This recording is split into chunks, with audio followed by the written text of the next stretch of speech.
نحمده ونصلي على رسوله الكريم أما بعد فأعوذ بالله من الشيطان الرجيم بسم الله الرحمن الرحیم۔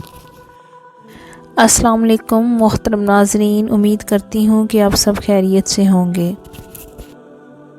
جناب سہیل بن معاذ اپنے والد سے روایت کرتے ہیں، رسول اللہ صلی اللہ علیہ وآلہ وسلم نے فرمایا، جو شخص غصہ پی جائے جبکہ وہ اس پر عمل درآمد کی قدرت رکھتا ہو تو اللہ اسے قیامت کے دن برسر مخلوق بلائے گا اور اسے اختیار دے گا کہ جنت کی حورین میں سے جسے چاہے منتخب کر لے۔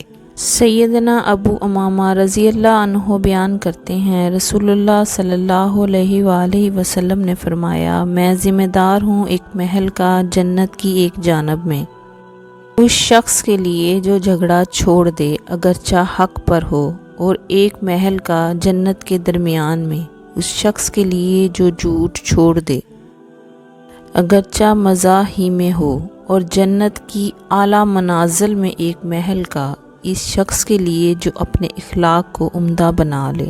جناب مقدام بن شرعی اپنے والد سے روایت کرتے ہیں، انہوں نے کہا کہ میں نے ام المومنین سیدہ عائشہ رضی اللہ عنہ سے پوچھا کہ جنگل میں جانا کیسا ہے، تو انہوں نے کہا کہ رسول اللہ صلی اللہ علیہ وآلہ وسلم ان ٹیلوں کی طرف نکل جایا کرتے تھے۔ آپ نے ایک بار ارادہ کیا کہ جنگل میں جائیں، آپ نے میرے پاس صدقے کے اونٹوں میں سے ایک اونٹنی بھیجی جس پر ابھی سواری نہیں ہوئی تھی۔ آپ صلی اللہ علیہ وآلہ وسلم نے فرمایا، عائشہ نرمی اختیار کیا کرو، بلا شبہ نرمی جس چیز میں بھی ہو وہ اسے مزین اور خوبصورت بنا دیتی ہے، اور جس چیز سے نکال لی جائے اسے بدصورت اور بھدا بنا دیتی ہے۔ ابن صباح نے اپنی حدیث میں واضح کیا کہ مرحمتہ سے مراد ایسی اونٹنی ہے جس پر باقاعدہ سواری نہ ہوئی ہو۔ حضرت انس رضی اللہ عنہ بیان کرتے ہیں کہ میں نے نبی اکرم صلی اللہ علیہ وآلہ وسلم کی مدینہ منورہ میں 10 سال تک خدمت کی، جبکہ میں ایک نوخیز لڑکا تھا۔ میرے سب کام اس معیار کے نہیں ہوتے تھے جیسے میرے حبیب صلی اللہ علیہ وآلہ وسلم کی خواہش ہوتی تھی۔ اس کے باوجود آپ نے مجھے کبھی اف تک نہیں کہا، اور نہ یوں کہا کہ تو نے یہ کیوں کیا، اس طرح کیوں نہیں کیا۔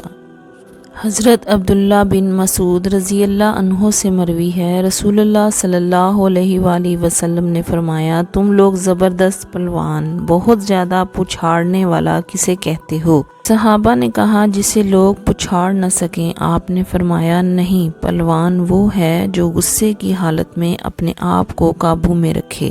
حضرت معاذ بن جبل رضی اللہ عنہ کا بیان ہے کہ 2 آدمی نبی اکرم صلی اللہ علیہ وسلم کے سامنے ایک دوسرے کو گالیاں دینے لگے۔ ان میں سے ایک اس قدر غضبناک ہو گیا کہ میں نے سمجھا کہ انتہائی غصے سے اس کی ناک ہی چڑھ جائے گی، تو نبی اکرم صلی اللہ علیہ وسلم نے فرمایا، بلا شبہ مجھے ایک کلمہ معلوم ہے، اگر یہ کہہ لے تو اس کا یہ غصہ دور ہو جائے گا۔ معاذ رضی اللہ عنہ نے فرمایا، کہا، اے اللہ کے رسول وہ کیا ہے؟ آپ نے فرمایا، یوں کہہ لے، اللہم انی اعوذ بک من الشیطان الرجیم، اے اللہ میں شیطان مردود کے شر سے تیری پناہ چاہتا ہوں۔ حضرت عبداللہ بن عباس رضی اللہ عنہ سے روایت ہے، نبی صلی اللہ علیہ وآلہ وسلم نے فرمایا، نیک چلن، عمدہ کردار اور میانہ روی نبوت کا 25واں حصہ ہے۔